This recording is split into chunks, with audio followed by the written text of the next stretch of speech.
好啦，佢話啦，而家攀石比賽200幾個選手啦，4%係女性嘅選手，喺女性選手入面嘅5%係青年人，我可唔可以就咁將225乘以1/5啊？不可以。啱啱講過最緊要嗰樣嘢叫咩數？總數，1/5先係個重點啊嘛。人哋講緊嘅1/5唔係225嘅1/5啦，係女性選手入面嘅1/5。所以我哋應該係要先去找咗女性嘅人數先，再喺入面去到抽翻1/5出嚟。學校老師經常會話同學仔，咁呢啲記住就叫連乘法啦。嗱，道理上嚟講，佢的而且確係一條連乘法，而我亦都同你講，如果有3個數要做緊乘法，我哋係一齊做咗揀噶嘛。呢個喺運算上嚟講，佢叫連乘法，但係概念上嚟講，佢唔算叫連乘法，因為喺概念嚟講，其實前面呢個乘法代表緊女生有幾多人，我再喺女生入面抽走1/5去揾緊青年人有幾多人。咁所以唔該你記住啦，我哋所謂嘅連乘係有意思噶，前面代表緊一嚿嘢，後面代表緊第二嚿嘢。所以通常同學仔記住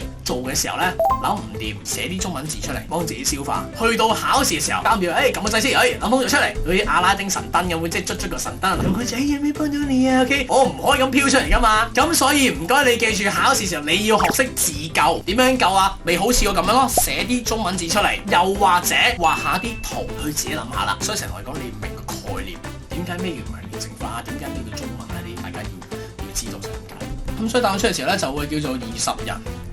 好，呢 part 就咁多啦 ，OK。